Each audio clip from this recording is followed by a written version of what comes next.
Pembacaan diambil dari Injil Matius bab 18 ayat 15 sampai dengan 20.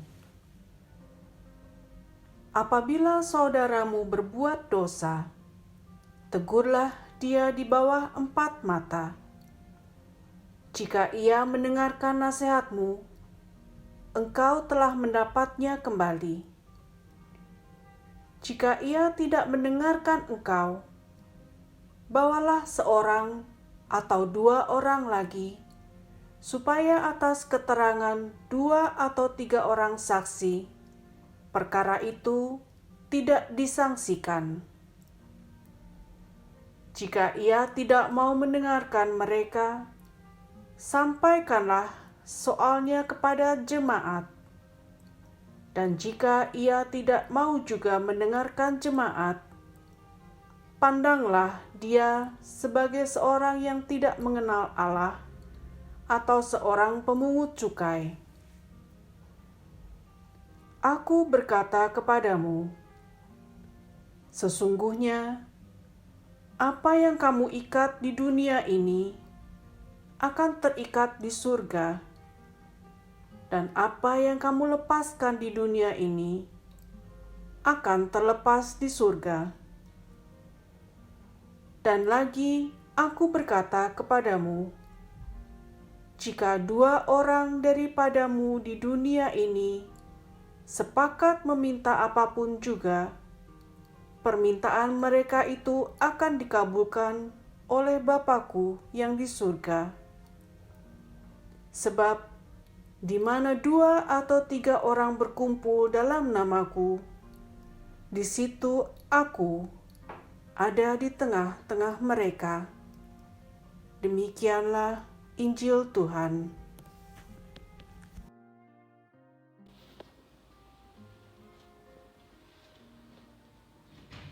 Bapak, Ibu, saudara-saudari, serta anak-anakku yang terkasih dalam Kristus. Dari Den Haag bersama keluarga Katolik Indonesia Unasanta Den Haag, saya Pater Clemens Hayon SVD mengucapkan selamat bertemu dalam renungan hari Minggu hari ini. Dalam nama Bapa dan Putra dan Roh Kudus. Amin. Tuhan Bapa yang Maha Rahim,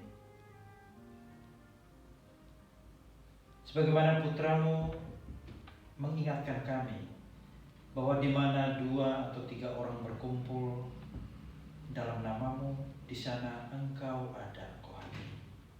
Kami percaya bahwa Engkau ada, Engkau hadir bersama kami.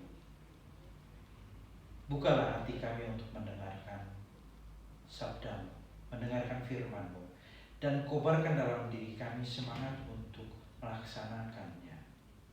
Guna saling meneguhkan, saling mengoreksi, saling menasihati demi kebaikan kami. Demi Kristus Tuhan kami. Amin. Saudara dan saudariku yang terkasih, mungkin kita dengarkan ungkapan ini, omong, bicara itu perak, dan diam itu emas.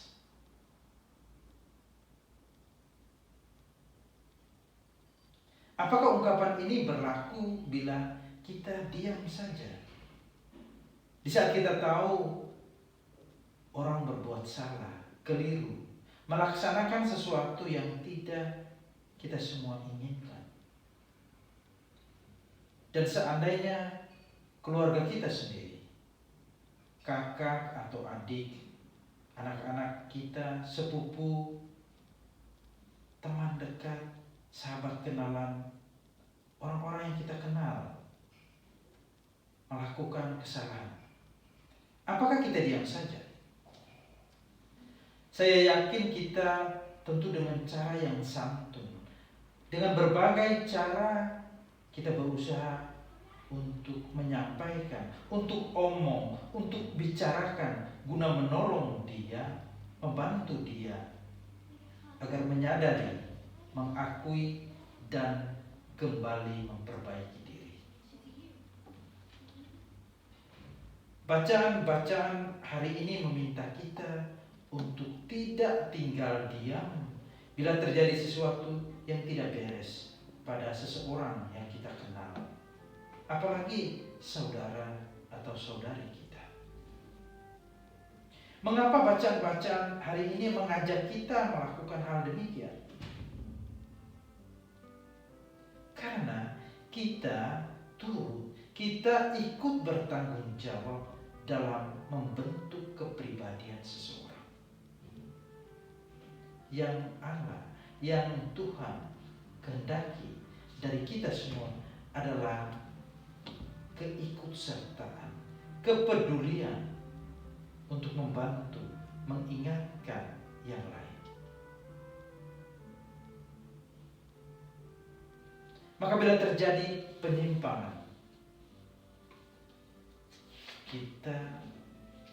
kita perlu mengingatkan, menegur, menasihati. Yehezkiel dalam bacaan pertama menuliskan bahwa Allah meminta pertanggungjawaban sang nabi untuk menegur orang yang berbuat salah, yang keliru. Dan kepada kita pun Allah meminta hal yang sama, meminta pertanggungjawaban kita. Ia meminta agar kita tidak membiarkan orang hidup dalam kekhilafan, dalam kesalahan. Lalu bagaimana caranya kita menegur sesama kita yang salah, yang keliru, yang khilaf? Santo Paulus dalam bacaan kedua menasihati kita supaya kita memberi teguran atas dasar kasih, demi kebaikan dan dengan cara yang santun. Sementara Matius dalam Injilnya meminta kita untuk memberi peringatan serta teguran secara bertahap melalui pendekatan kekeluargaan dan penuh persaudaraan demi perbaikan. Matius juga bilang, apa yang terikat di dunia akan terikat di surga, dan apa yang terlepas di dunia akan terlepas di surga. Bila kita ikat satukan kembali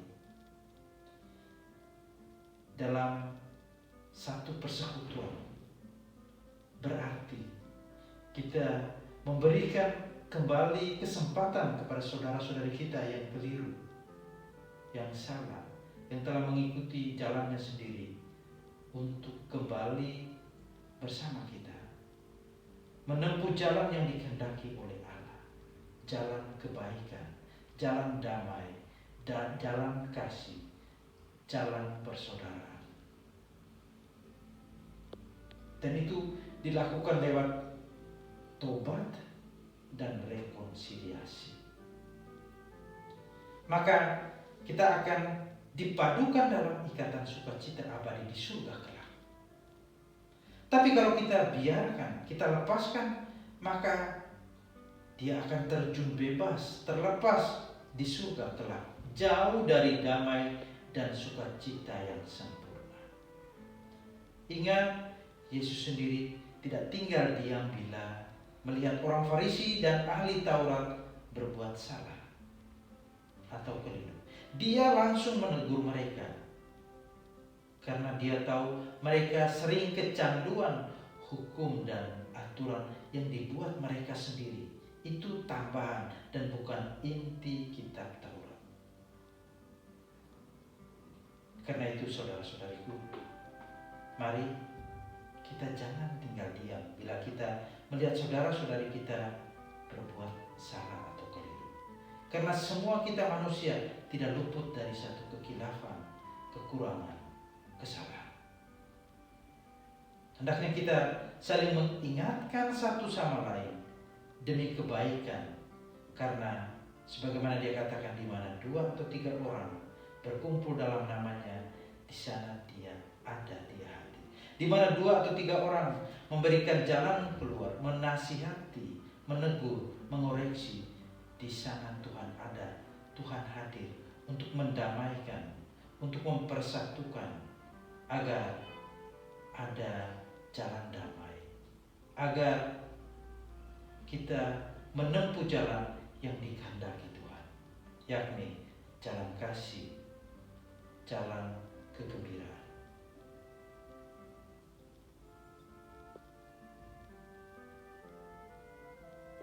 Kita mohon kiranya kita rela dan berani saling mengoreksi satu sama lain. Semoga. Amin.